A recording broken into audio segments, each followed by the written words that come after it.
Hello there, folks. Welcome back to the Seat Unique Riverside in Chester Street, and welcome back to Durham Live, the only place you can catch exclusive coverage of Durham's white ball cricketing summer. And I am delighted to bring you good news because, despite us being a little bit pessimistic and saying that the rain was coming down in Chester Street, we're unlikely to get any play. Well, here's the good news, folks. We are getting play here in Chester Street, and I'll have to outline it for you. Durham will be playing the Northamptonshire Steelbacks in what is going to be a huge, huge match in the outcome of the T20 Blast North group. But here is the skinny. It's going to be an 8 overs apiece game. It's going to be starting in about 3 or 4 minutes' time. The power play is going to be at 2.2 overs. So just to reiterate, an 8-over game apiece. 2.2 overs is going to be the power play. The toss has already happened as well. That was won by the Steelbacks, and they have chosen to have a ball first, straight off. So Durham being put into bat here at Chester Street in what is an absolutely massive game in the context of the T20 Blast North group. It's ever so tight. Durham in third, Northamptonshire not far behind them. A win today for Durham would push them a huge way towards qualification from the North group. But you've heard enough from me, folks. It's time to head over to see what happens out there on the pitch. Can Durham get what will promise to be a huge, huge win in the context of the outcome of the North group? Let's find out, and let's pass you on to your commentary team. I am delighted to say, all the way back from Spain with no tan whatsoever, Mr. Ashley Thorpe, and first, Mr. Steve Harmison. Well, thank you, Andy, I think. It's no tan, probably reflective of the weather that we have here this afternoon, but welcome everybody to the Seat Unique Riverside for, as Andy said, a really important clash between Durham and the Steelbacks.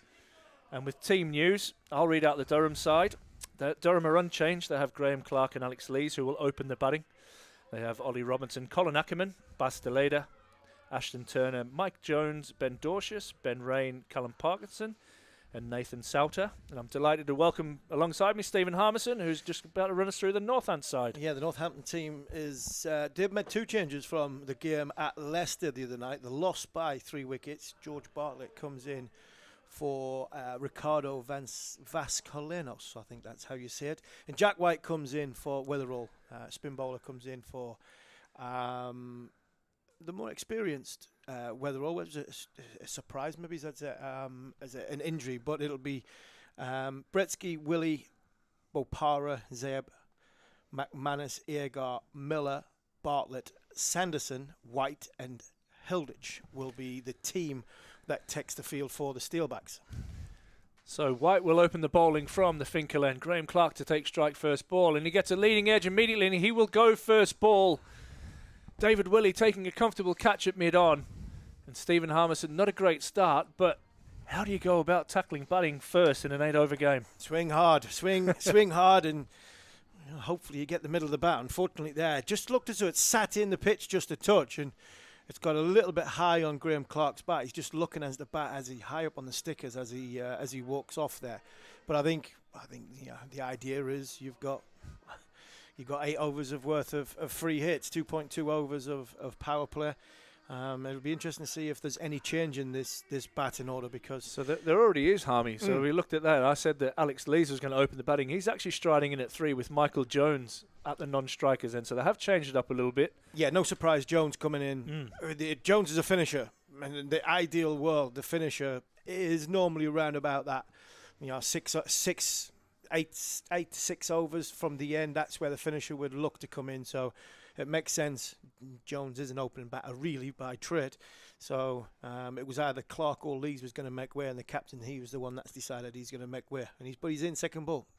So he is. He's on strike, the left-hander, and White is going to come round the wicket.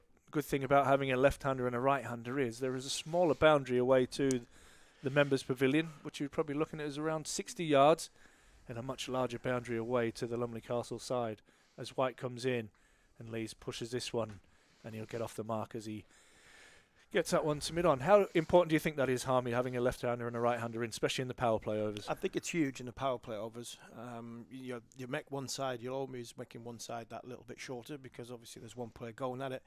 Bowlers have to change their lines and lengths, and you could bring then wides into play so you can get extra balls inside the power play, which is always like handy to have 2 players outside the ring inside this 2.2 overs. So the bowler has to be nailed on it, and he has, to be fair, so far. 2 balls from White, and he's hit his straps very, very quickly. As he comes in again, bounding in from the Finkel end, and Jones tries to give himself a little bit of room, but he's tucked up there. Good length. I think it's going to be tough to get the ball away here. This pitch has been under covers probably for the best part of 2 days since the Nottinghamshire game here the other night, where Durham was successful. He's a big lad, White, and it's a good decision to bowl him in the power play, because it's been under cover. Pitch looks as though it might just sit in a little bit of tackiness, and very, very difficult to hit through the line of the ball on. And that one beats him as Jones tries to tuck that on the leg side. He has a bit of a rueful look at the pitch and a bit of a acknowledgement that he's copped a good one there. But again, that length I think is going to be key on here. Hit the pitch hard. We've said that for many, many years at this ground. If you hit the pitch hard, you'll get something out of it, especially a tall bowler. And with trying to protect the power play, you can see why David Willey, who normally opens the bowling, has gone to his big tall bowler rather than David Willey pitch up trying to swing it, and they let the ball skid on and come batters to hit through the line of the ball. So that's not only is a good decision, he's actually bowled 4 very, very good balls. And make that a 5th as Jones comes down the pitch in a swing and a miss. And this is where the tension just starts to build on you as a batting team. You know that you're going to have to push ahead and get somewhere around that at least 10 and over mark. And at the moment, Durham are 1 for 1. Yeah, 1 for 1.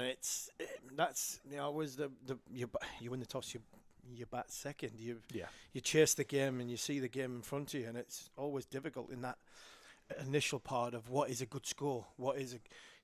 20 overs is short enough to try and assess the surface and assess the conditions. But when you've only got 8, you have to get it spot on from the ball 1. As White has, and Jones tries to rump this one, and it's outside the off stump. And that ends a superb over from White. Durham 1 for 1. Just a special shout out really to the groundsman Vic and his team, because pretty much immediately as it stopped raining today, they've got the covers off and they've got a game underway, Harmy. I had no chance of this game being played today.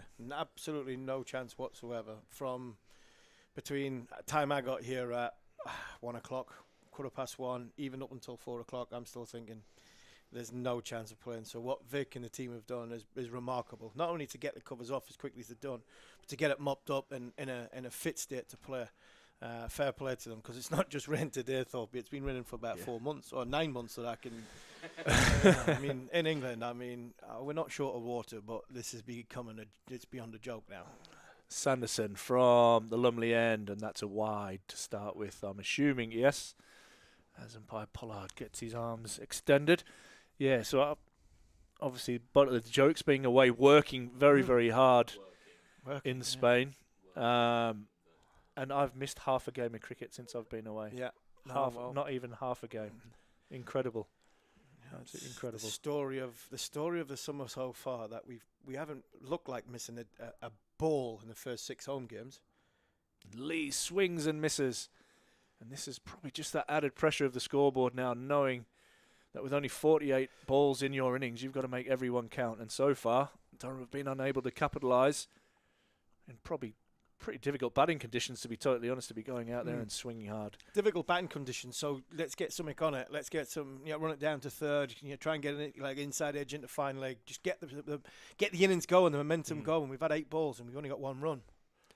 And it might be a second wicket here as Alex Lees gets a leading edge. Oh, and a tumbling catch. Who's that out there? No, can't just quite see at the moment. It was an excellent tumbling catch away. Judged it really nicely. And the lights are on. It's very gloomy here, and the white ball out of a very light sky is difficult to grab.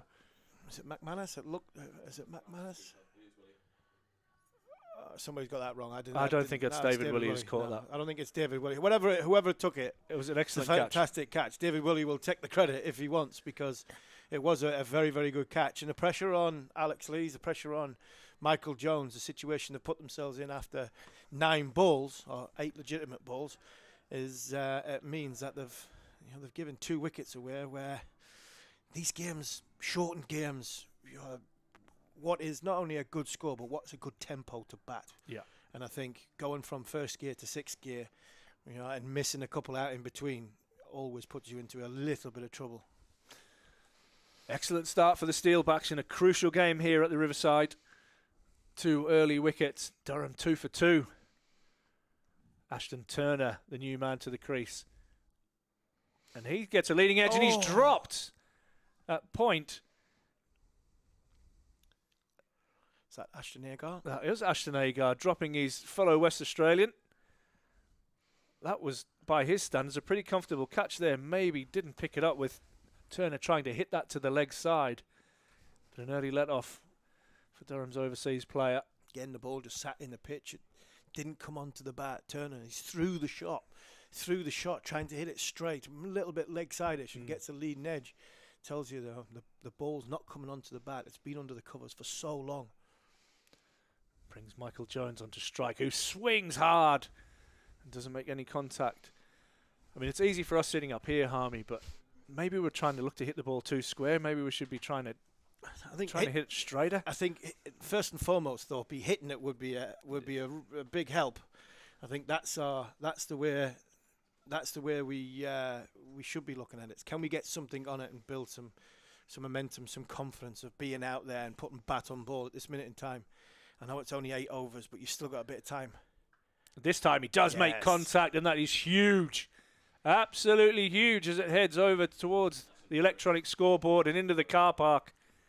A monster strike from Michael Jones. Don't listen to me, mate. You hit it wherever you want. Yeah, that is huge. A little bit fuller, Thorpe, that, wasn't it? It was just a bit fuller. It was in the slot. So Michael Jones has played that shot 3 or 4 times now. And because the length's been dragged back, he hasn't been able to get his hands free and through it that time. Just that little bit fuller. It's in his arc. I think that's a message from White and from Sanderson on this surface. Inside or outside the power play. If you can get it around that 6 metre mark, it'd be very, very difficult to hit the big shot on. And that might be just the kickstart that Durham need to get a bit of momentum in the innings. Michael Jones just getting a bit of fiberglass tape cut off his bat there by umpire Pratt. They normally have scissors, the full lot, but umpire Pratt doesn't seem to have the Swiss Army knife in his bag there as 12th man Paul Coughlin comes out. Surprised Coggers didn't play. I'm really surprised Coggers didn't play. Forget the batting element to it, because he's going to come in at number 7, number 8, and if you need him in an 8-over game as a batter, then. But I think on this surface, looking at that pitch, I think his skill sets for the ball would be, very, very useful. Super athletic in the field as well, Paul Coughlin. Sanderson comes in again. This one's picked up off the hip, and it will be 6 more, Michael Jones. So again, we talked about momentum. Lovely catch in the crowd.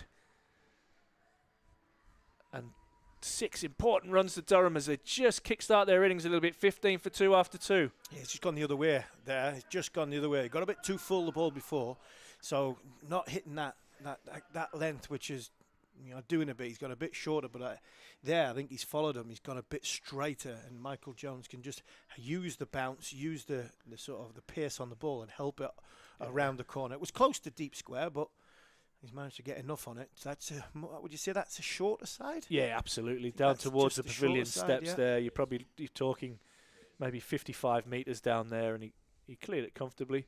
But you're right. I think helping the ball on its way was a really great description of that shot. And White absolutely deserves his second over. So in the middle of this over, it will end the power play as White bounds in from the Finkel end. And Ashton Turner punches that nicely off the back foot, and he'll get at least 1. And Saif Zaib does the fielding out there on the point boundary. They'll come back for a second. Ashton Turner just looks like he has a little bit more control there, wasn't he? He's not thrashing at the ball. Yeah, he's given himself a chance. He's going to buy himself some time by making sure he gets bat on ball. He's inside the power play, so if he can get past the fielder on the 30-yard circle, he'll be able to get 2 and build himself some confidence on this surface. Turner is beaten. That length again from White has been absolutely outstanding, and I think that's going to end the power play as umpire Neil Pratt there waves the arm around, and that does signal the power play, where you'll see scouts now go out all over the boundary.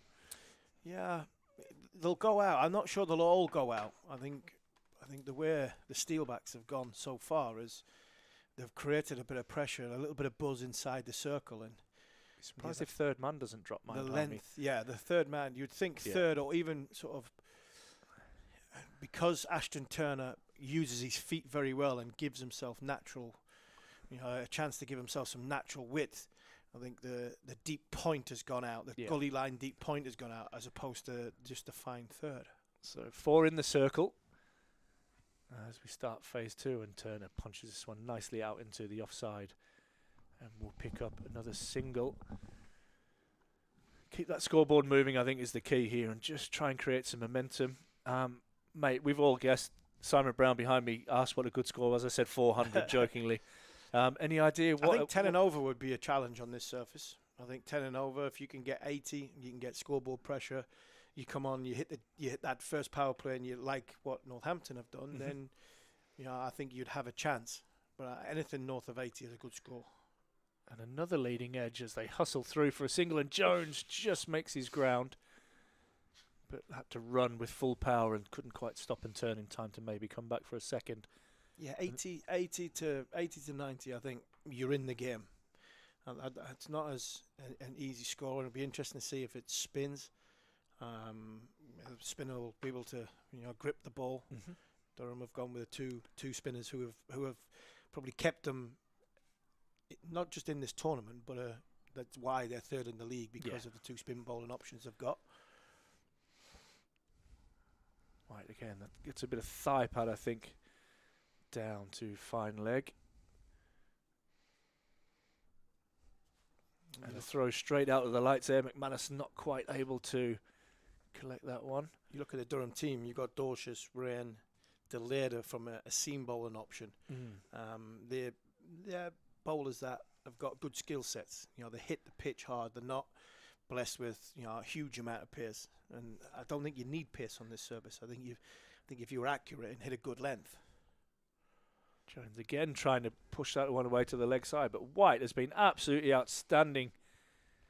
He's picked up the early wicket and has gone for just 5.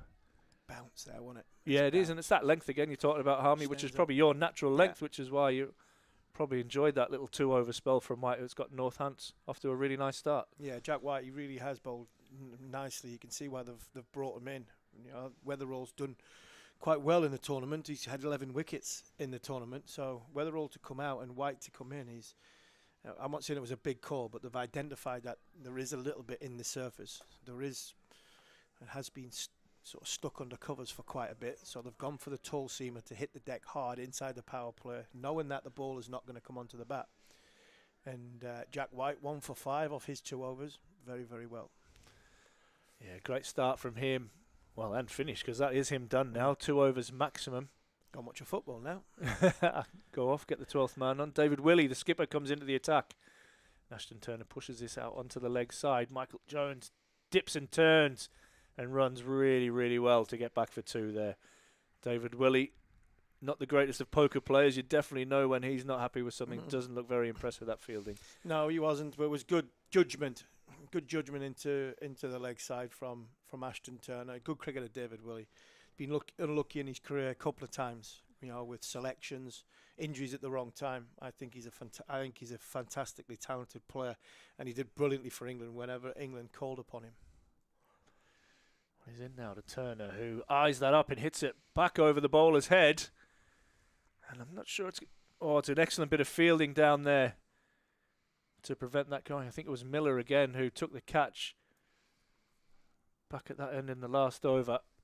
Outstanding fielding prevents that from going for 4. Not quite perfectly timed there from Turner, but again looking to hit straight. Yeah, looking to hit straight, but it's a different type of bowler with a different type of trajectory. It's a skiddier bowler who's not going to hit the pitch hard. It's going to come on that little bit more. He's got a little bit more pace, so it probably should suit the batter, that David Willey coming on to the bat.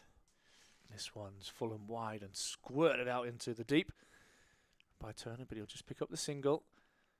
And Northamptonshire Steelbacks will be really happy with this, not going for boundaries. Durham 25 for 2 now, halfway through the 4th over. He's got good the skill sets that David Willey has. It's about pace off, taking pace off. The slow ball bounces, the cutters that he bowls. So, as much as he, from the trajectory point of view and the angle, will come on the bat a little bit easier when he bowls pace on.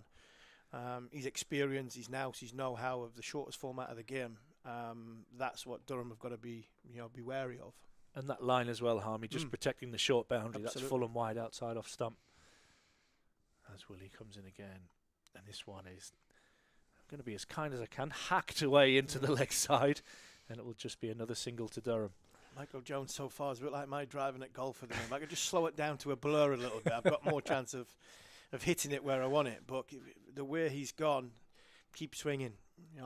He got 2 in the area that he wanted. He got them both away, consecutive balls for 6. Keep going, keep swinging, possibly slow down a little bit. Yeah, just trying to overhit that, isn't he, a little bit at the moment. A lot of intent. He's on 14, Ashton Turner on 9. It'll be the Australian on strike. Deep point is going to come up into the circle. Long off goes out, which would indicate maybe pace off for this ball from Willie, but we will see. Will it be a bluff? And it's short, and it's dispatched. It's dispatched. Not the kind of ball I was expecting him to bowl there. Ashton Turner will be really thankful. As an Aussie, he's pretty strong on the pull shot, and that one just sat up and begged to be hit. Yeah, I think he's gone to the wrong batter there. I think he bowls out to Michael Jones. He might have had a little bit more success, but a cold, wet, damp, seat unique Riverside wicket is not really going to worry Ashton Turner with a bouncer coming from the whacker in Perth. So, yeah, good shot. Not a welcome boundary for Durham. Durham needed that. The over it's not been too bad so far, but I think they did need the boundary in that over. Absolutely. 12 from it so far. Last ball of the 4th over. Shot. And Turner ramps this one away. And it will go for 4 more. So a huge over there. 16 off it. Durham finish that over on 36 for 2. Turner on 19. Michael Jones on 14. And we're going to hand you over to Rob Rush and Simon Brown.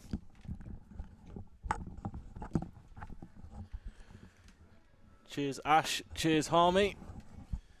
Thank you, chaps. Mentioned that Durham 36 for 2. Simon, it's so hard to predict what is the right score. Ash said 400 as a joke. Is this sort of maybe a little bit behind from Durham after that start? I think just caught up there hitting the boundaries that they have in that last over.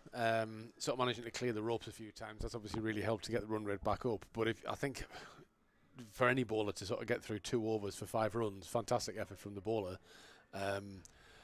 If I'm critical, I think Durham could have maybe just tried to get bat on ball a little bit more to start with, just to at least get a little bit of the pace of the pitch. Very difficult because the ball is going sideways, and the Northamptonshire bowlers have bowled pretty well there actually. Let's see how the spin goes. Ashton Agar, ex-Durham player, into the attack. Starts with a dot. Jones trying to push that away onto the offside. Yeah, not a great ball to start with, just back of a length. He just sat in the pitch. Harmy mentioned earlier on that the wicket's probably a bit sticky, so the lack of pace on the ball probably just helped the bowler get away with that. It probably really should have been hit for 4. He's now he's just reinforced that point region as well. As Agar, Jones comes down the track, misses, and Lewis McManus, he won't get too many more simple stumpings than that. No, that was just angled in really. The bowler really dropped his bowling arm there. That was almost bowled round arm, just sliding the ball past the batsman. But that sort of thing is going to happen in such a short game. Batsmen are going to take a risk. Can't afford too many dot balls. Durham have been really, really positive here. Like you said, they've come out with all guns blazing, or at least trying to have all guns blazing. But it's not easy because, as the guys have mentioned, the pitch has been sweating under the covers for days now. Probably, I would have thought. It was immediately put under covers after Friday night's win against the Outlaws, and it's only just come off, as you guys have seen on the live stream today. Right-left combo now. Ben Rain is. I thought that the batting lineup might be a bit more fluid today. It has been fluid in previous occasions, but even more so with it being an 8-over game. And Ryan Campbell fancies right-left combo, and Ben Rain is the man that jumps up to bat at number 5. I suspect with having a left-hander hitting towards the short boundary with the sort of slow left-arm bowler, that's probably one of the reasons why Ben's come in now. Really experienced as well. I'm just interested to see how Ben plays this, whether he does go, all out straight away, or whether he tries to knock it around a little bit first. He went all out on Friday night. It came off pretty well. He watches that one and did well to do so. It's called a wide. Yeah, although this, the bowler's bowling slow left arm, this is almost like slow medium pace, really.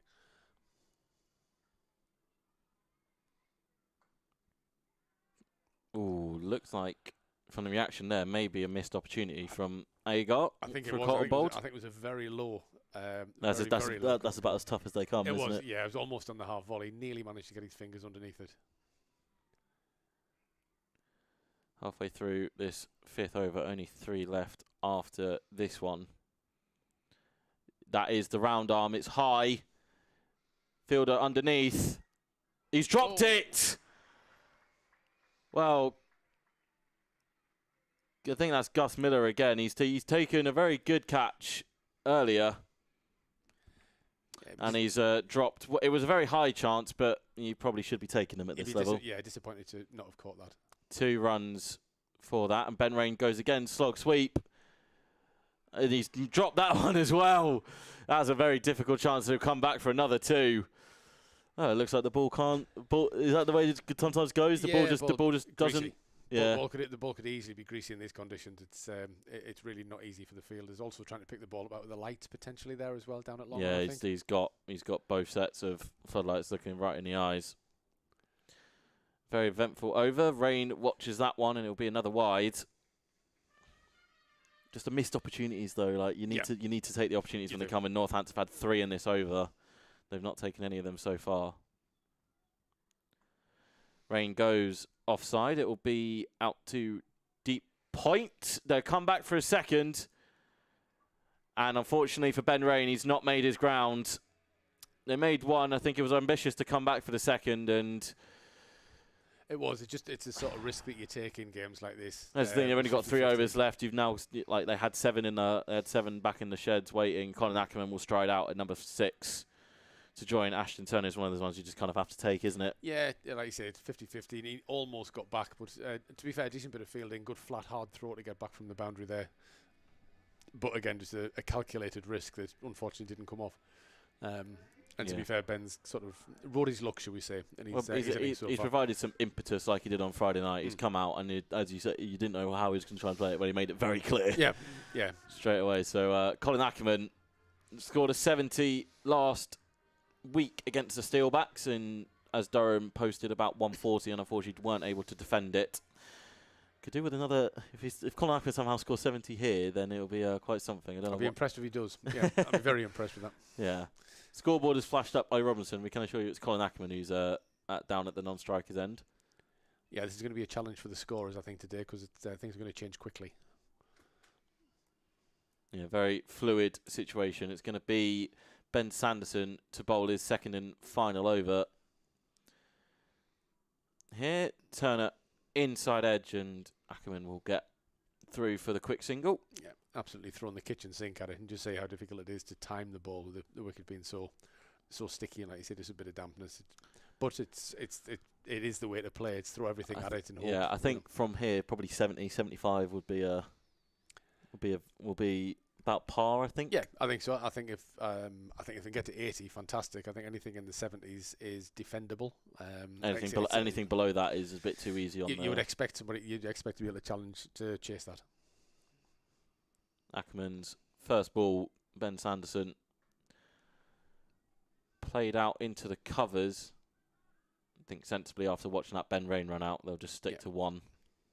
Yeah, good feeling again. Really strong flat throw. Difficult to get back for 2 there. Yeah, just enhancing the basics even more. T20 is always one of the shortest formats of the game, and then when it's reduced to 8 overs again, just the basics just have to be on top.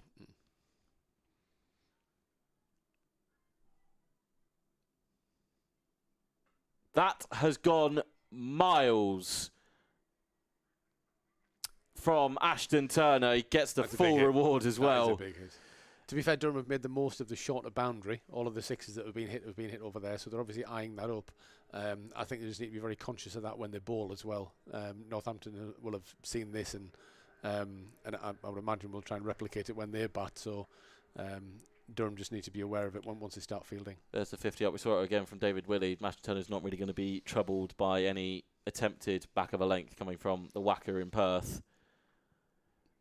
And that's going to go run away for another boundary. Ashton Turner providing Durham here with some very well-timed boundaries as the balls tick down towards the end of the 8 overs. Bowler probably just tried to overcompensate there, I think, and got the ball really wide outside of something. In fact, it probably would have been a wide if he hadn't hit that, but just managed to get enough bat on it to get it past short third man for 4. Yeah, such a difficult thing for bowlers as well. Where do you bowl? Yeah, it was Hilditch at Haldrick, I think it is at short third, just down in front of us. Turner pierces that one to wide mid-off. He'll be a single. He'll get down the other end. He's currently 31 off 14, which is exactly the innings you want in a T20 game, and even more so in an 8-over. Absolutely. In an 8-over game. If you can get somebody in who is actually striking it okay and managing to time it, you almost think you just want to get them back on strike as soon as you can if you're at the other end. Long on is back, so it's deep mid-wicket and deep backwards square for Ackerman. Pierced that one and just... I'll tell you what, I think that's David Willey there. If he'd have taken that, we'd be talking about catch of the season, maybe even catch of the decade there. But it was a great effort, fantastic effort by the Steelbacks captain there at mid-off, but hit hard as well. The ball was hit really firmly. Smacked for 4, 60 for 4 now, the score for Durham. 3 boundaries off that over, 14, and then 3 singles coming from it. So 17 off that over, 2 left. Sanderson is done. He's got 1 for 31 from his 2. Agar's going to bowl a second here. Sticking with spin. It's interesting. Agar's going to bowl out here. I wonder where that's going to put them for that last over. Yeah, I thought might go Ravi Papara Papara as an option, but maybe that lack of pace is going to be coming from the Lumley end. We've seen if Ashton Turner sees any lack of pace or anything, you're going to be in trouble. And I think AT is going to be lining up Agar here. I think whoever bowls the next over from the far end, the batsman's going to be lining them up for the short boundary. I suspect that they're going to try and get through the offside here as well to make use of that. Big stride into that from Turner, but it would just be a single. Kind of ball just skids on in this outfield that is very damp. And looking at the way the ball is, like you say, left arm round the wicket, actually bowling from quite wide of the crease, angling the ball in, trying to stop the batsman hitting the ball out through the offside, which, like you say, is the shorter boundary, and got plenty of protection on the long boundary here on the onside as well, at long off and out on sort of slog sweep and on the sweep as well.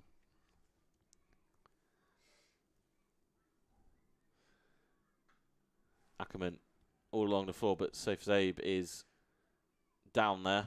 It'll just be another single. Just hit really firmly as well. It just need to get a little bit wider of mid-off if possible. But difficult to give yourself room and time it through the offside as well. Like I say, the bowler's really angling the ball in as much as possible. Do you think if he angles in towards the leg side that Turner's going to have to try and take on deep mid-wicket here? Maybe try and get it over short fine leg if you can get it enough on it. Back over the bowler's head is the aim of the game. It's going to pierce the fielders and it's going to go for 4. That one was straighter. Slap bang in the middle between Zaib and Bartlett, I think it was, down at long on. Neither of them able to haul it back inside the rope.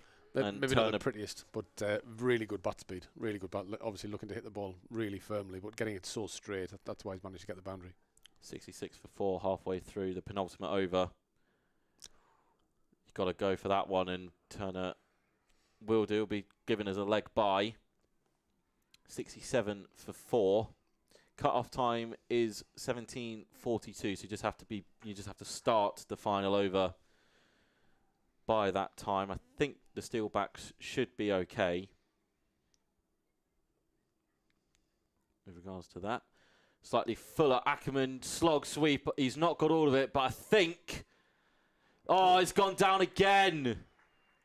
That's David Willey running in from deep mid-wicket. It hung in the air for a long time. He's also got the floodlights to contend with. The ball is slippy. And Steelbacks captain unable to haul that one in. I think he just actually overran it there. He got a little bit too close and ended up trying to catch it over his shoulder almost. The run 3 for 2. Ackerman goes again right back at Ago. Gets a hand on it. I think it might have actually been his forearm that stopped it. And Durham will get through for a single, sorry. Ackerman will have the strike to start this final over. 70 for 4 from 7. Harmy and Ash mentioned going at 10s would be a good effort. Can't remember, it sits at exactly 10. Durham have pulled it back quite well here because, like I say, the first 2 overs, they really sort of struggled, and I thought the Steelbacks bowled really well. Not really hit the length just as consistently in the last few overs, which has allowed, like I say, a few boundaries to be scored as well. So it's just picked the run rate up again. This last over, I think, is going to be crucial. It's going to be David Willey to bowl it. Simon, what lengths and areas are you looking to bowl here? I think, to be honest, if I was David now, I'd be looking to get full, trying to get it into the block hole as much as I can, knowing that the batsman's going to try and hit this into the leg side. They're going to try and make the most of the short boundary. I would have long on and long off back, and I would be trying to get the ball really full and straight, personally. David Willey backing himself as the skipper. Starts off. That's a no ball given by the umpire, so they'll come back for a second. The catch goes down from Sanderson. It didn't matter anyway. Called a no ball on height. But every little helps for Durham. They ran back for 2. Yeah, I'm not sure what the tactics are there, trying to bang it in short like that. And it is going to be a free hit as well. The worst possible start for the Steelbacks. Now then, where does Willie aim for? Did he try and hang this one wide? It's really difficult. I still think you've got to stick to straight and full if you can. I would have mid on him and off back, personally. Well, here it with is. this field, I don't think you can. Free hit. Ackerman slices that, and he'll pick up 4. The hand speed, Ash Thorpe to my right-hand side, just absolutely ridiculous from the Dutchman. He picks up another boundary. It's so difficult to hit the ball that hard through the offside like that. So you need really good sort of control to play such a flat battered shot to hit it that hard, like you say, in front of cover on the offside. It's a great shot. I think it needs a change of tactics from the Northampton bowlers here. I don't think, given the conditions, given that the pitch is a bit sticky and quite difficult to time it, I don't think bowling back of a length and trying to whack the ball in is the right way. Personally, I'd be thinking about trying to go full. One of the other players has just come over to have a word with the captain there, just to see if maybe just sort of steady the ship a little bit, because I think Jack White is run all the way down from short control. Hardrick was run down from short third. Ben Sanderson also having a word with David Woody. It's not been the best start. Durham have motored on to 78 for 4 in this final over. Short, pulled by Ackerman. Will it go all the way? It's a boundary. Is it 4 or is it 6? 6, I think. I think it's just got over. Harmy saying it's 6. I think the square leg umpire's just confirming, but I'm pretty sure that that made it over. Yes. 6 has been given. Yeah. Huge for Durham. 84 for 4. Colin Ackerman providing the much needed runs at the end of this short game. I think David Willey will be disappointed. I think this is just a mistake in terms of tactics, to be honest, given the pitch that they're playing on. Ackerman looks to be loading up in his stance there. It's aerial again. That's going to be another boundary. I think he might have hit it on the full or just before. Tried to go the other way, tried to go very full, just gave him a bit too much width and managed to get a lot of pace on the ball through point. Did it bounce just before the rope or? Yeah, it was on the floor. Yeah, I'm pretty sure it was. I don't think there's enough. Well, Bartlett was the closest fielder. He's not singled anything back to the umpire. He's given us 4 runs. Yeah. But from the Steelbacks here, from the great start they had, getting rid of Graham Clark first ball, Stephen Armstrong's not convinced. Not convinced by the 4 called. I thought it landed flat on the Toblerone as well, but it's given us 4. Durham 88 for 4. It's going to be quite the chase for the Steelbacks.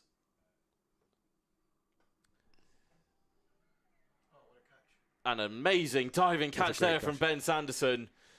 Colin Ackerman's cameo ends with a caught at diving catch at mid-on. Brilliant catch from Ben Sanderson, but Ackerman's done his job. 25 from 10, strike rate of around 270. Brilliant catch, and we've seen from some of the ones that have gone down that fielding's not easy. The ball must be a bit greasy given the conditions in the outfield. Full length diving catch as well. It was great effort. Now it's time for Ollie Robinson. 2 balls left. What would you be thinking? Ashton Turner's the in batter. Is it just get off? Is it get 80 to have the final ball?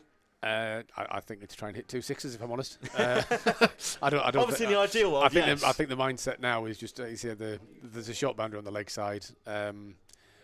Get behind the line of the ball, so even if you miss it, hopefully you get a pad or something on it, and then you get the batsman down the other end. But no, I think he'd be lining this up to try and hit it over the shorter boundary on the leg side now. Yeah, Bannatynes is right in scorebox line. I think is the Ollie Robinson is that in his eyesight. You can see in his stance how he's going to try and hook this leg side. It's wide outside off stump and very alert from McManus to run straight back up stump, so they can't run it by and get turned on strike. So it's a good bit of ball in there. I think he just took the pace off the ball, so that the batsman was setting himself up for the hit the ball, hit the ball out the ground by the looks of things. But this is gonna it's quite brave bowling to take the pace off like that. Well, barring anything untoward here, any extras, this will be the final legal delivery. Durham sitting 88 for 5. Ashton Turner's going to be setting off, I imagine, very rapidly to get down the other end. Robinson hacks it leg side. They're going to have to come back for 2, and Robinson is a pocket rocket. He turns, the throw's in. It's not into the gloves of McManus. Durham will scrape 2 off the final ball.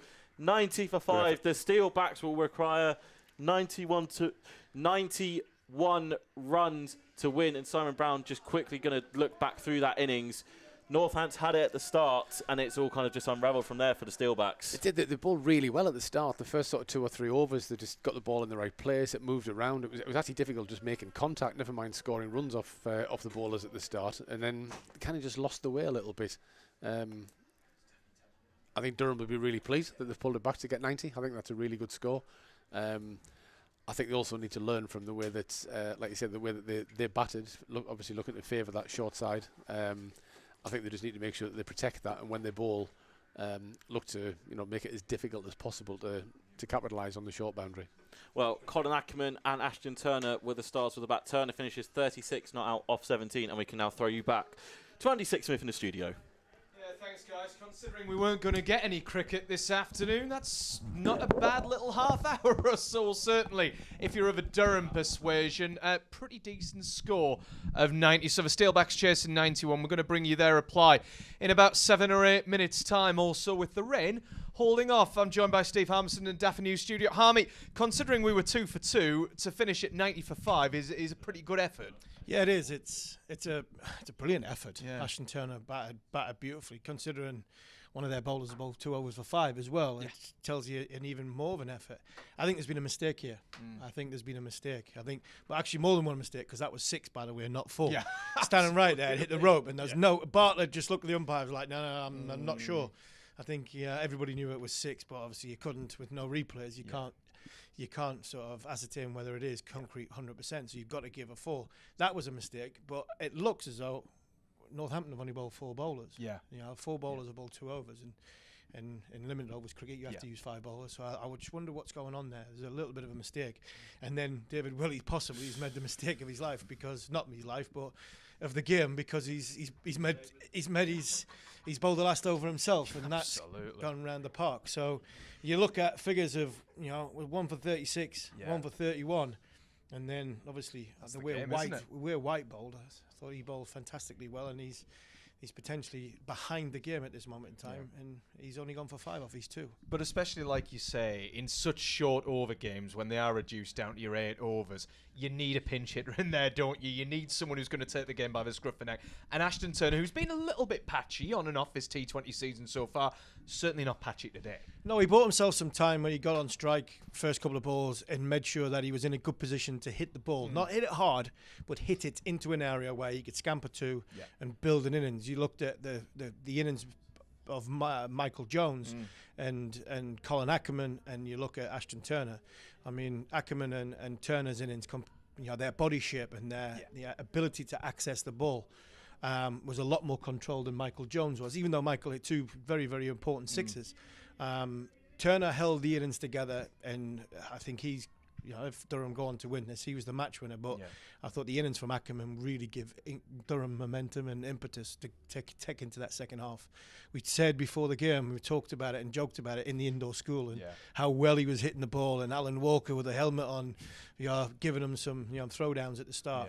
He looked in good touch in the indoor school, and just shows your kids, if you go out and you prepare properly, the results are there in the game. And I thought Colin Ackerman's innings was a fantastic one for Durham. Absolutely. Giving you life lessons, kids, from Durham Live right here. If Durham go on and win this, are the Steelbacks going to look at it and not just rue the bowling problems, but also the dropped catches too? I think that it's hard. The catching one is hard. I think Miller's second one, I would say he would. That's the worst one. Yeah. I think David Willey's did really well to even get to it, and then he overran it because he was trying to get the momentum to get into that. Yeah. It's slippery.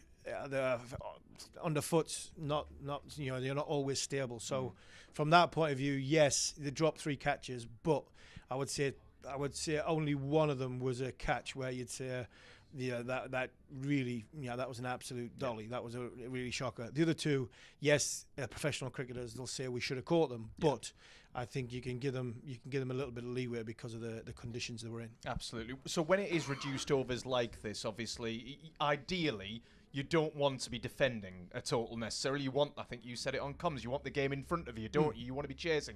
So what do Durham do now? What happens with the bowling apart from not bowling 4 bowlers? Start the power play well. That's it. Power play. If you can get a couple of wickets in a power play, what do you got? You got 14 balls of power play. If you nail that power play, you've got a great chance. And it'll be interesting to see who Durham go for. They've gone in previous games for the spin of Parkinson early on. I think hitting this surface is a lot, I think, harder to face. Yeah. So Dorshus might come on, Rain might bowl an over of seam up, trying to hit the pitch and see if there's any lateral movement with a new ball inside that power play, and then utilise the little bit of spin options I have after that. But wickets, Durham have one good over, put pressure on Northampton, get the scoring rate like in all shortest format as a game. Then they'll have a chance. You look at the Northampton side; they've got some batting in this. They've got some batting in this, some experience in this team. David Williams himself at the top, their leading run scorer, somebody who I played with for England, Ravi Bopara, who's a phenomenal cricketer. So it's not all done for Durham. Durham have got a good score, but Northampton are still in this game. It's set up beautifully in that case, isn't it? It's like you've kind of framed it there. It's the experience heads of Willie, of obviously Bopara in there as well, against Durham defending a pretty good score given the conditions. They do, and the subplot to that is they know that Yorkshire have gone and won. Yeah. They know that Leicester have gone and won. Yeah. So from Durham's point of view, Durham win this game, win on Friday, Yorkshire can't catch them. Yep.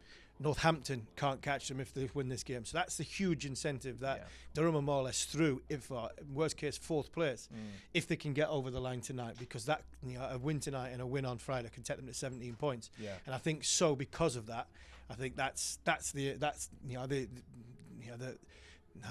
icing on the cake and the light at the end of the tunnel. That's potentially going to have Durham in 8 overs time. Absolutely. Do you think they're going to do it? I think they'll do it. I think the power play goes in Durham's favour.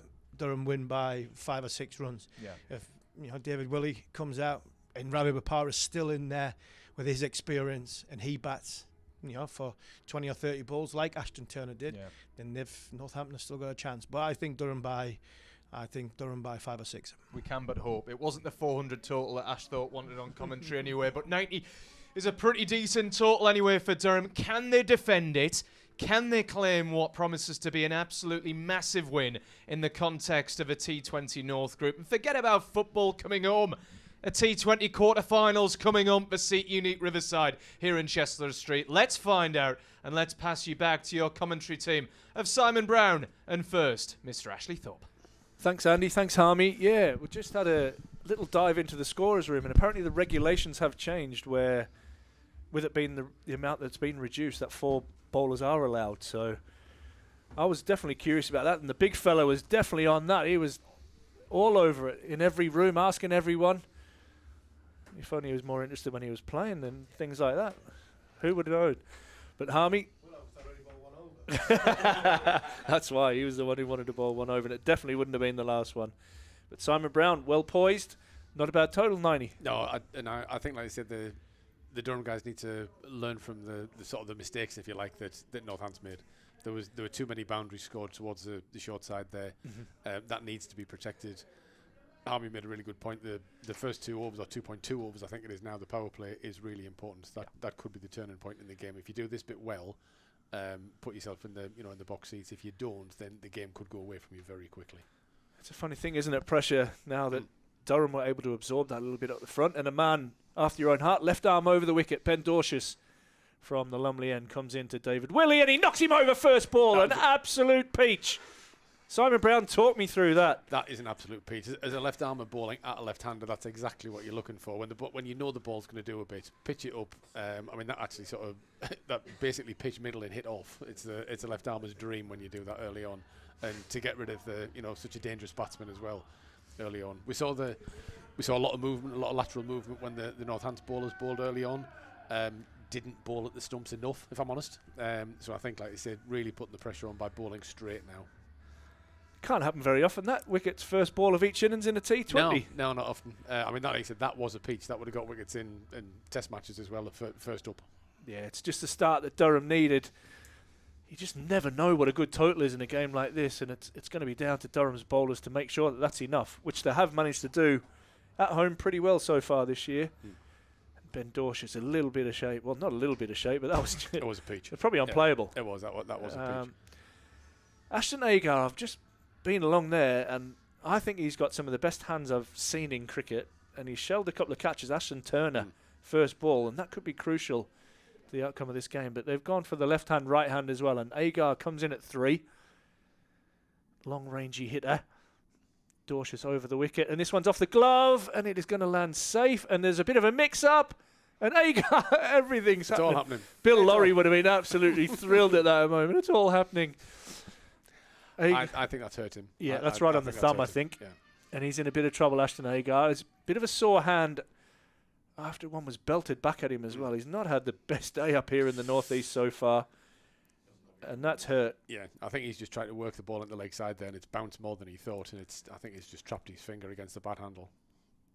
Yeah, Ashton Turner unable to affect the run out there with Agar slipping and sliding all over the greasy Durham square. Bretzke is the non-striker who's seen a lot of action in the first 2 balls. Powerful little South African opening batter. Dorsch is in again, and again lovely bit of shape through the gloves of Ollie Robinson. This is where that 90 can all of a sudden look like more like 120 after a couple of tight overs here in the power play. Slip in place.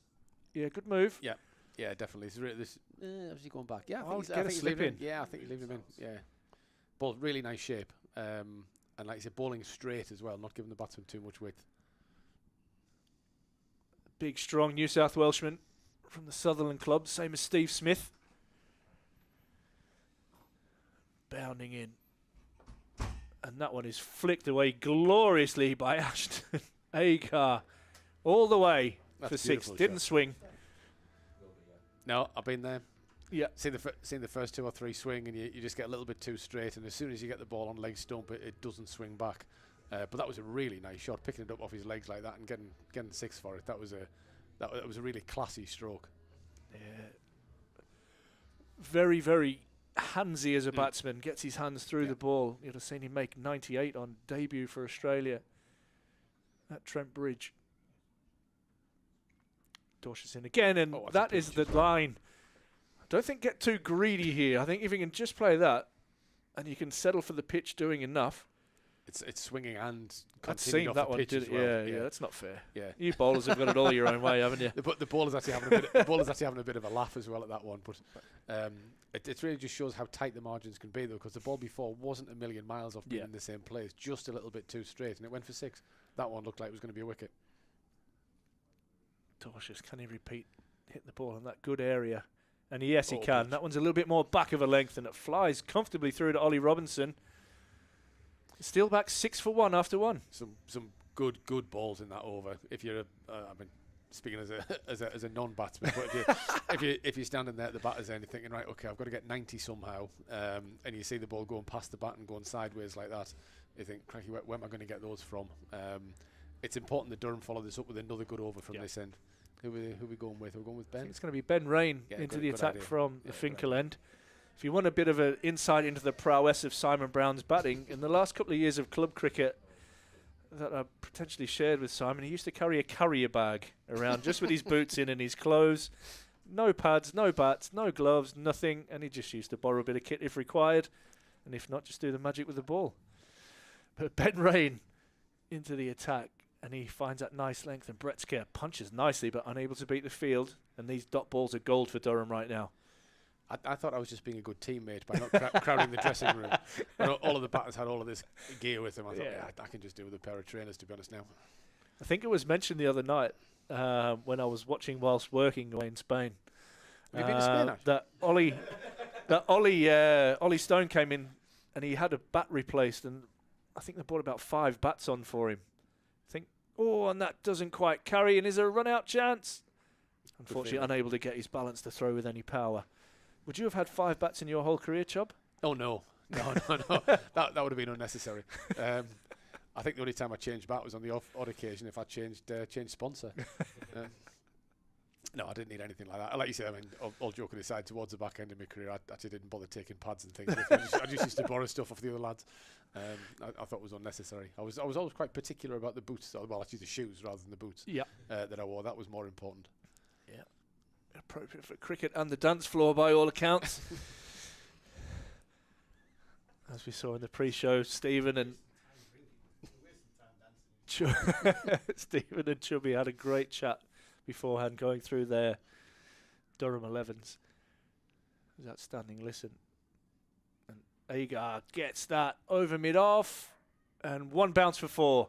Lovely strike, and I think if you offer anything with a bit of width, Agar is going to try and throw his hands right through it, and rightly so today. He has got great hands. He doesn't move very much. No. The economy of movement in the crease. But yeah, fantastic striking. He's long, isn't he? Really long arms.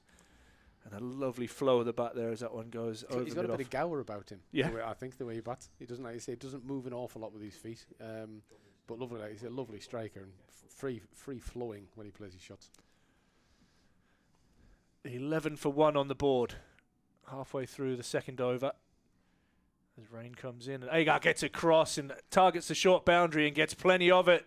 And that goes all the way for 6. In fact, bounces up near the hospitality boxes at the top.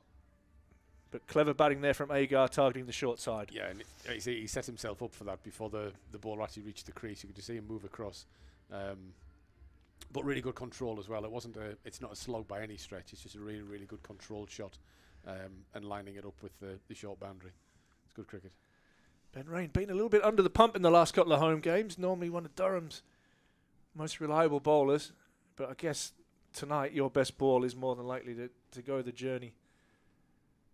Just 2 overs maximum per bowler. Can he take a wicket here? And this one's fallen it straight. And Ben Rain a little bit more reserved than he was on Friday night. I think that was probably just pitching outside. It would have hit by no question. I think it would have probably hit middle, but I think it probably just pitched outside. Yeah, I'm with you, 100%. Batsman just looking to do the same thing, try and repeat the shot to the leg side. Not sure whether Ben maybe just took a bit of pace off that one as well. I wasn't sure whether he was either going to bowl it back of a length or just, like you say, vary the pace, but I think he just went for slightly slower there. Yeah, still being brave, trying to get the movement out of this surface. Brings Bretska on strike now. Last ball of the second over, and he comes down the wicket and he drives that one in the gap between mid-off and extra cover and picks up another boundary. Yeah, gave himself width nicely there. Just got outside leg stump to give himself the opportunity to hit the ball through the offside. Another good shot there. It's tough for the bowlers, like you say, that when you see the ball nipping around a little bit, you want to pitch it up to give yourself a chance. But equally, that sort of brings the risk of like you say, conceding boundaries as well. 22 for 1, the Steelbacks. 16 for Agar, 5 for Bretska. And this, we're going to go for Bustelader. Wasn't sure if they were going to bowl Dorsius out there, and I know they like to bowl him at the death, but I think picking up a wicket here, it's a tough one, isn't it? Do you want him to bowl the last over, or do you want him to continue to get that movement? It must have been tempting to bring him on, to keep him on, to see if he could pick up another wicket, particularly if he can get the left-hander out. That would have been really tempting. But I like what I've seen of Delida so far as well, so I think this is a good change. As you said there, Bustelader into the attack from the Lumley end. Agar on strike, hitting to the long boundary on the leg side, and he'll get the opportunity there, but this one is, I thought, a little bit of glove there as that one dies through to Robinson. However, umpire Pollard signals a wide. I think the keeper probably just trying to just con the umpire a little bit there. Not like wicket keepers, no, mate, not at all. No, not at all. Just see if he can get away with the wide. Pretty stand-up, guys. It's probably going to be the commentator's kiss of death, but I've just got a feeling that Delida might bowl well here in these conditions. If he gets the ball in the right place, I think he might be quite difficult. I think White's natural length is similar to Delader's, and White bowled very well for Northampton. Delader hits the pitch hard. This one swung away into the leg side, and it clears the long boundary. Just clearing Michael Jones out there, who's long. That's a great shot. It's a long boundary out there as well. The bowler saw him moving out to the leg side and followed him as well. Managed to cramp him up a little bit, but still, we mentioned before, just quality of striking. of the ball to get that much on it and to get it for 6 is that's a great shot. 29 now for 1. This total all of a sudden now looking like it's not enough. Still require well over 10 and over. It's been a good start. 1 ball remaining of the power play, and then Durham are allowed to put an extra 3 fielders out on the boundary. As Deleda comes in now. And Agar strikes that beautifully back over Deleda's head for 4. Looking very dangerous here, the West Australian. Yeah, this is a big time for Durham. They really need to get him out. Another 2 or 3 overs of him striking the ball like this, and it's going to take the game away from them. Ashton Agar copping one on the thumb early. Looking like he was in a bit of trouble there. Has certainly found the middle of the bat after that. He's raced on to 26. And the Steelbacks on to 33 for 1. Perhaps it shouldn't have hurt him. Perhaps that's what it's just walking him up. But no, he has played some beautiful shots. It's definitely just a bit of a change in the field here. Yeah, it goes long off. Now the power play is done, long off and long on. Placed. Third man still inside the circle as his fine leg. Deleda comes in now. Agar not changing his approach, but this time he'll just pick up the single as that one from Michael Jones comes straight out of the wicket ends there. And maybe if they'd have run that first one with a little bit more purpose, they could have got back for 2 there. Yeah, it's always difficult picking up about the footholds, isn't it? But that's dentistry. Yeah, there, isn't it? That's where they've done the warm-ups as bowlers. It is, yeah. Yeah, that's as a fielder. You try and see if you can get the ball just in front of those, but that was struck pretty well by Agar. And Jones has done well to prevent the second run. 34 now for 1. It's Bretska on strike. And this one has got an inside edge and will run away for 4. Durham didn't seem to get many of those in the innings, did they? No, not a lot. No, I mean, that was, like you say, it was good fortune, but again, batsman eyeing up the short boundary. Bowler did actually quite a good ball. Bowler got it nice and full, got it straight, didn't give him any width. That's just unlucky from the bowler's perspective, and fair play to the batsman. He's, like you say, he's being positive and he's managed to get away with it. 9 from 4 now, Bretska. And as you would expect in just an 8-over game, full of intent.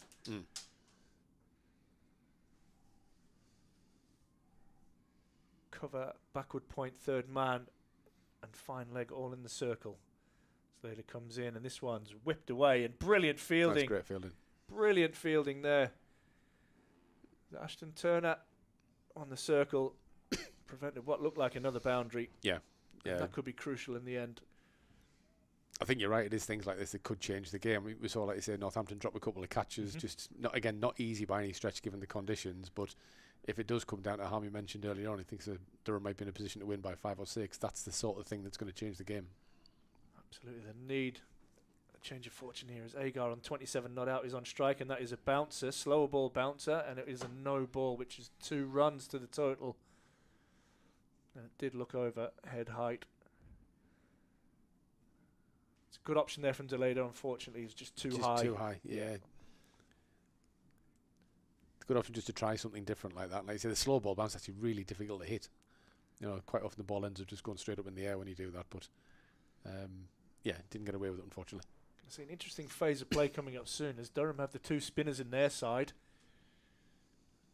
And they've been crucial so far in the campaign, as we've mentioned already so far. And Agar again whips that away beautifully for 4.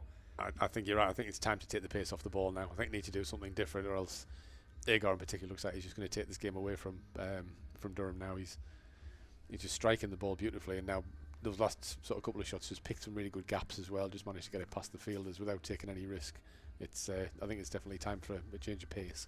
I think from what Stephen and myself witnessed in the first kind of 4 overs of our stint, there was a lot of I don't want to be too critical because you've only got a short period of time, but it looked like we tried to hit the ball too hard and probably didn't cash in enough. We didn't get enough bat on ball early doors. And the way that especially Agar's just played good, strong cricket shots here without trying to overhit the ball has been the difference so far in the first period. 45 on the board after just 3 overs. He's really the only batter on either side who's looked like he's timed the ball. Like you said, there's some good blows in the Durham innings, but they were blows. Yeah. This is there's been some real classy batting from Agar. Nathan Souter, the leg spinner, comes into the attack. And this is going to be a crucial part of the game for if Durham are to get back into this. And it's a nice start from Souter. Spretzker just pushes that one out into the covers for a single. Do you see Parkinson coming back? Yes. Into the, sorry. Yeah, I do. Coming into the attack. I think we're going to have slow, take the pace off at both ends, I think. This is a crucial time, because I think, like you said, Durham need to get Agar out. If he hangs around for another couple of overs, then he's really going to take the game away. So Agar has the short leg side boundary in his favour, but he hasn't got all of that. It's gone high in the air. That's it. And Michael Jones takes a comfortable catch, and Souter with a huge breakthrough as Ashton Agar goes for 31. And Durham crucially get their second wicket. Northampton 46 for 2. Interesting there as well that I think Northampton deliberately just rotated the strike to get Agar back on strike to have another go. And again, good bowling. We've seen the leg spinner do this, game in, game out. He's changed the game every time he's come on. And on what is probably a more seamer-friendly pitch to bowl on, if the spinners are the thing that's going to change the game, fair play, because that's, like you say, the conditions aren't necessarily in their favour tonight.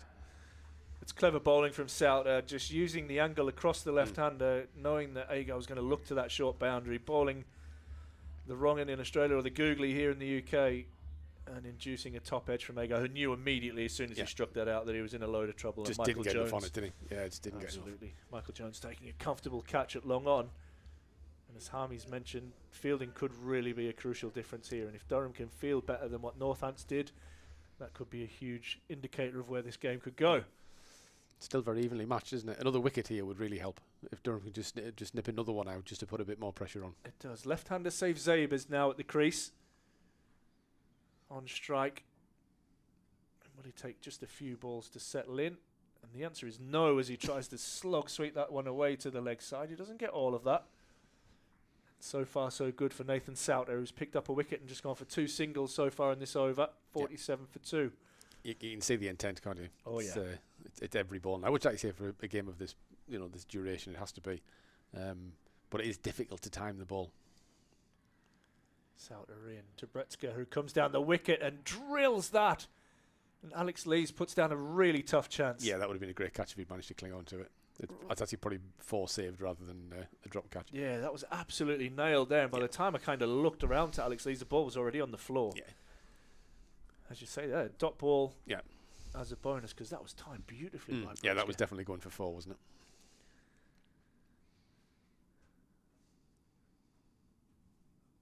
.47 for 2. And Southern, that is not hit well. Is it hit well enough? Yeah. Yes, it is, as it comes down towards the dugouts here as substitute Paul Coughlin out on the field there. And he didn't... Well, he got a lot more of that than I thought initially. Yeah, that's a good shot to power it back over long on off the back foot like that when you actually sort of cramped up a little bit as well. 'Cause I think that was another wrong one as well. The ball was just spinning back in. That's a really good strike, to be fair to the batsman. Last ball of the 4th. That brings up the 50. 53 for 2. Souter in. And Bretzker uses his hands nicely as he clips that one away out into the leg side. And they're going to look for 2. As Bastilletti gets a throw in and it hits the batsman. But it is a long boundary out there, and that's clever batting because 2s are going to be as important as boundaries. And that ends the 4th over. Yeah, it's smart batting. 55 for 2. And, mate, we're done for the day. Excellent. Beautiful. Stephen Harmison and Rob Rush will take you home.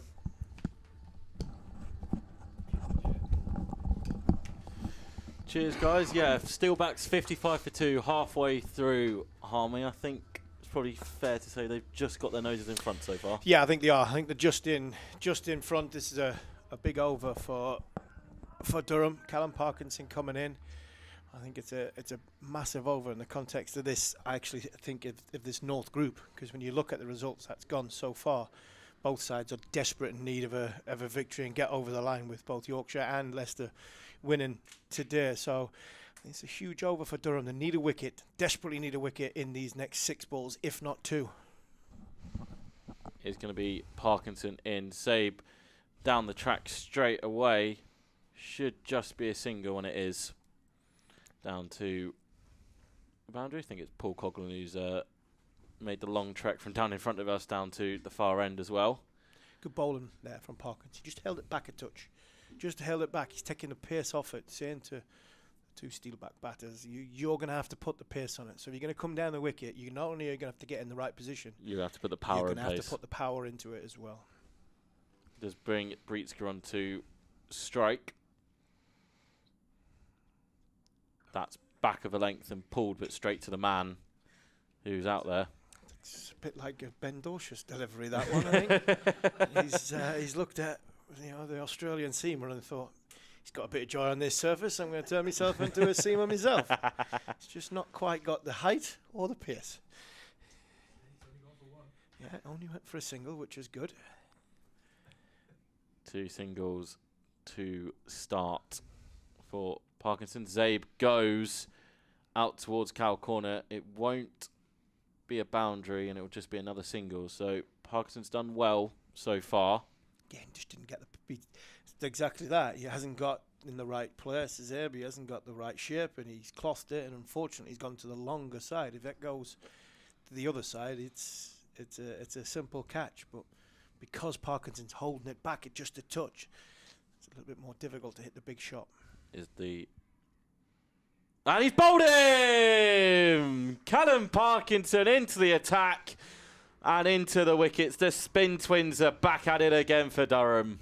Absolute beauty that was. On with the arm. He'd gone for the pace on. This time he's kept his shape as Callum Parkinson. And he's managed to get it full into that into that sort of 4 metre length onto off stump. And Bretsky, who played a really good innings there, 20 off 11 balls.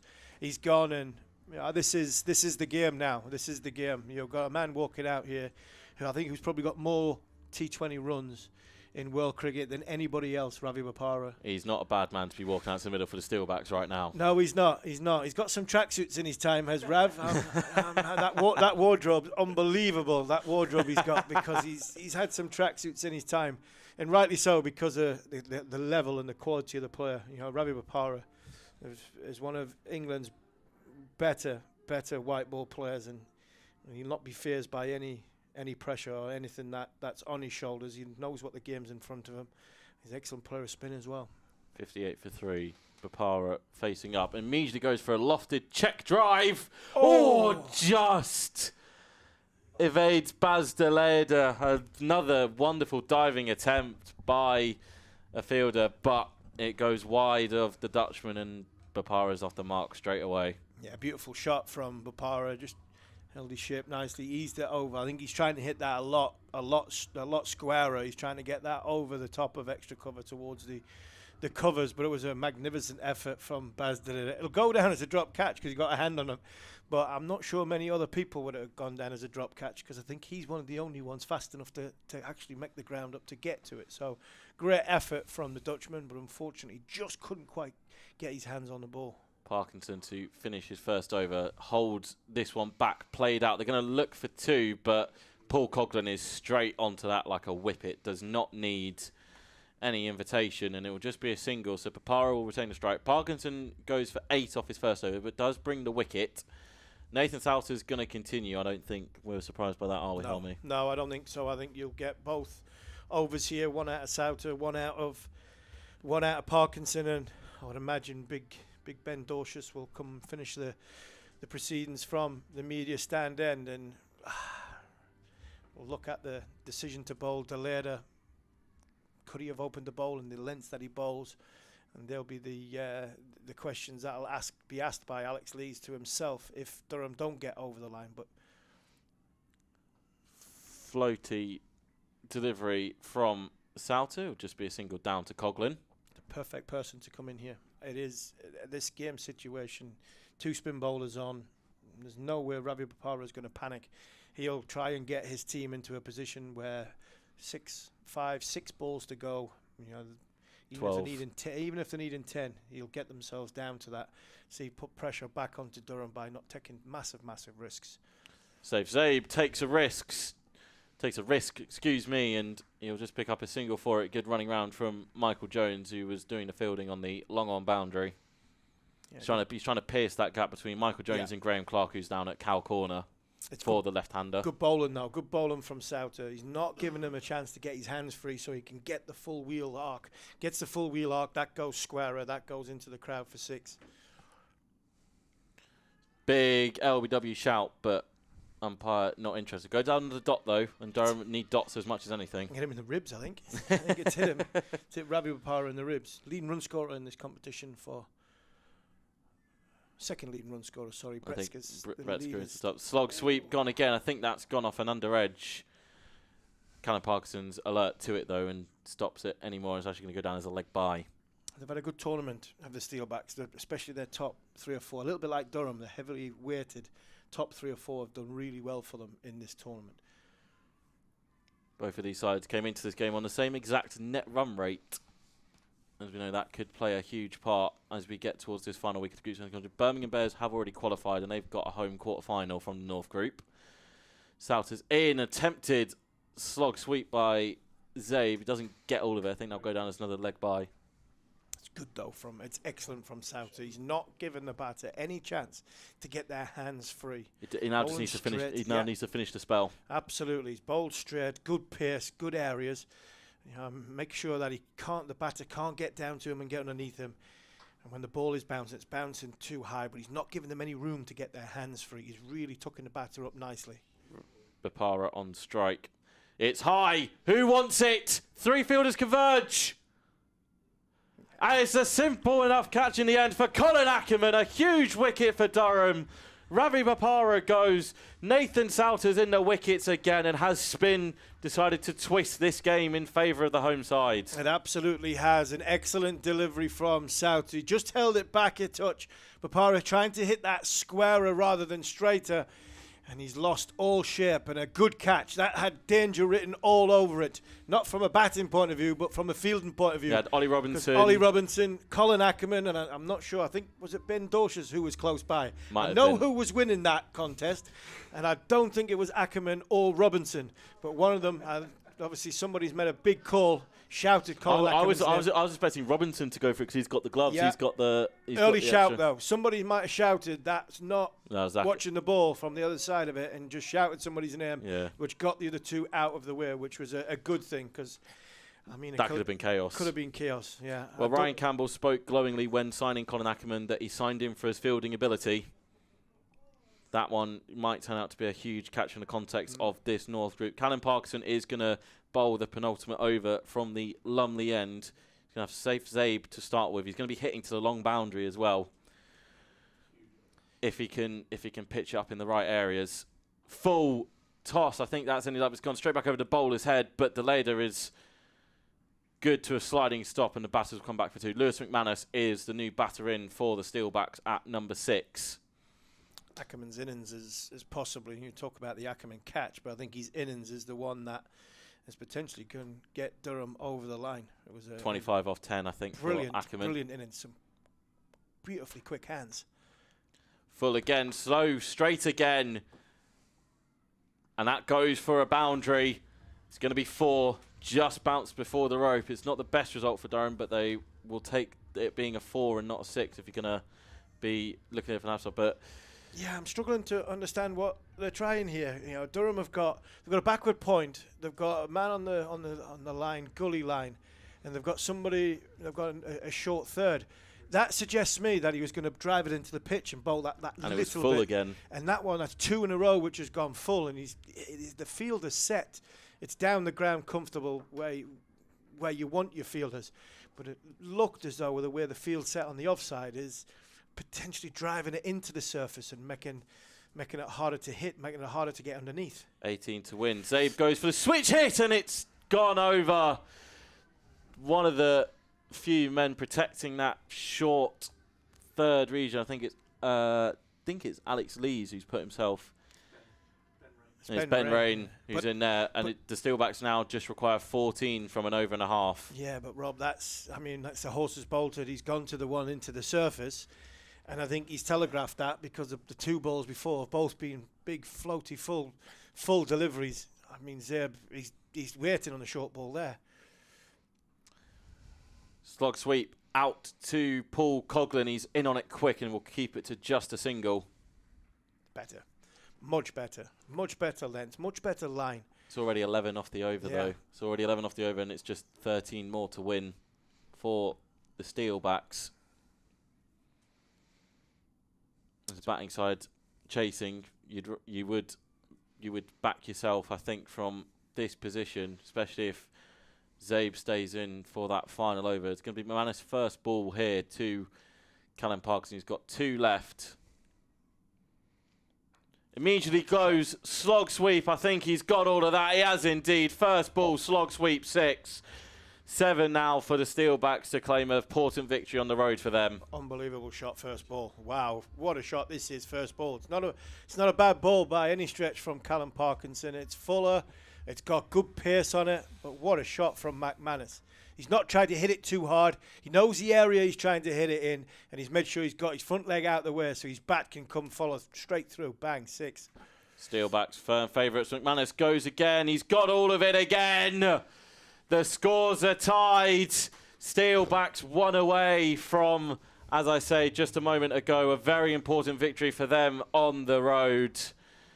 It looks like it is going to be Ben Dorshus who's handed pretty much the almost impossible task here of defending none off the last over to keep it to a tie. Well, as the Tannai's playing football's coming home, we can look forward to the football anyway, lads, later on, but that's 2 brilliant cricket shots. It really is. McManus has not tried to hit that hard at all. He knows an area he's trying to access. He's made sure that he's got nothing in the way. And when the balls come down, all he can see is the area that he's looking to make contact with the ball. And he's comfortably done that. Brilliant 6 hitting. 2 very, very good boundaries from somebody who's just walked to the wicket. Well, with the scores tied and only 1 to win, there are no boundaries back on. There are no fielders back on the boundary, pardon me, as Ben Dorshus is about to start the final over of this shortened 8-a-side contest. Steelbacks off to a good start with the bat, and Lewis McManus there providing the final punch. And actually now, as I say that, one fielder ends up going back. I think it's Graham Clark who's gone back on towards Cow Corner. But Steelbacks just need a single to win. Big LBW shout. They're going to run through for the leg bye, and that is it. The Steelbacks take a nail-biter at the Seek Unique Riverside. It's a shortened game. They won the toss. They decided to bowl first and give themselves, knew what they were chasing to win. They've got over the line. Lewis McManus 12 off 2 at the end. Ashton Agar did the damage at the start as well. Sabe holding the innings together in the middle, and Steve Harmison, that could end up turning out to be a huge result as we look back on this at the end of the week. Absolutely, a huge result. Northampton go above as well as Leicester Foxes and Yorkshire go above Durham in the table, so that drops Durham down to 6. That's a massive result. I backed Durham at the start, at the halfway point. I thought they had enough on the board, but experience has come in. You know, when you look at this Northampton side, they've got a side who play very, very well in white ball cricket, and what they've done in the last sort of 15 minutes has made sure they got themselves in a position to win the game. Yeah, you know, they got themselves in that position to win the game, and then it was about getting over the line. And when obviously McManus has come in there, identified what he was trying to do, 2 sixes and 2 balls, just taking the game away from Durham. So I think on all, probably Northampton Steelbacks deserved their victory because of the game plan they set off with at the start. White's first 2 overs of the contest from the media stand end, and then obviously McManus come in and just took the game away, and probably a well-deserved victory. Well, that wraps up the Blast campaign at home for Durham. They travel to Derbyshire on Friday. The Steelbacks will play both Birmingham and Lancashire as they look for a qualifying berth. That is it from commentary from the commentary team. I will now chuck you back to Andy, who's in the studio. Yeah, thanks, Rob. I'm not particularly good at catching, so I don't know if I'll be able to catch that chuck from Rob Rush on commentary, but I'll do my best. Absolute sickener, that one, certainly, for Durham, going down to defeat against the Steelbacks in that final home match in the Vitality T20 Blast, joined by Ashley Thorpe and Simon Brown. I just used the word sickener. What are your kind of thoughts, Ash? What are you thinking? With 2 overs to go, I thought we were right in that. And let's give Northampton a bit of credit there. I thought they started really well, as Stephen said, and I thought the way that they finished the game was absolutely outstanding. So you've got to give them a bit of credit. Toss is just so crucial in these games, and I think Durham were up against it a little bit from the start, but no excuses. Northampton's a better side tonight. Like we say though, Chubb, I mean, it started off all so well. I've not seen too many T20 games where it's not for one in both innings either. No, it's also such a short game and such a lottery as well. Yeah. And like you said, there was Agar, I thought, played beautifully. I Yeah. thought he struck the ball. He was the only player, I think, on either side who actually timed the ball and batted really nicely. But as Ashley just said, they finished the game really well there. Yeah. We talked in some of the previous games about getting in good positions and struggling to get over the line. Yeah. That's the way to finish a game. The positives though to take, once again, the spin twins at it again. Souts and Parky bowled some nice stuff. Obviously, Parky was a little bit unfortunate with his second over, but certainly picking up some big wickets. Yeah, I think Souter was probably the shining light there Yeah. tonight so far. Parker, you feel sorry for him. He's the ultimate competitor. He got that wicket early doors, and then you're looking at, can he close that over out? What can he give Dorcius? Yeah. I think it was 24 required off 2, and then it was 1 required to win off the last over. Yeah. There'll be nobody more gutted than Parky around that. Yeah. But like you say, they've targeted that short boundary, and fair play to them. But it's one of those Chubbs, isn't it? But Parky's bowled so well during the T20 season. There's absolutely no blame whatsoever attached to him. No, none at all. Like I said, I mean, the spinners generally have bowled really well all the way through the contest. Tonight was probably more seamer friendly in terms of the conditions, but even then, it's such a, like I say, it's such a short game. The batsmen are going to throw the kitchen sink at everything. Yeah. If it's not your day, it's not your day. It's not necessarily bad ball. And Harmy made a good point that perhaps maybe didn't have the sort of game plan. Sort of looked to sort of ball it full and get hit down the ground. The boundary's not particularly big that way. Yeah. When there was a bit more pace on it and kind of fired into the pads a little bit more, it was a bit more difficult. But like you say, a batsman coming in hitting the first 2 balls that he faces for 6 with really good shots as well. Yeah. That's tough for the bowler. And we hyped up the game, didn't we, pre-match? We talked about how big a game this was, that Durham would need a win if quarterfinals were to come. Obviously, Harmy was summing it up on commentary. It leaves us in a little bit of a sticky position with the Steelbacks with 2 games remaining. Yeah, it does. It drops us down to 6, which Yeah. is not a great position.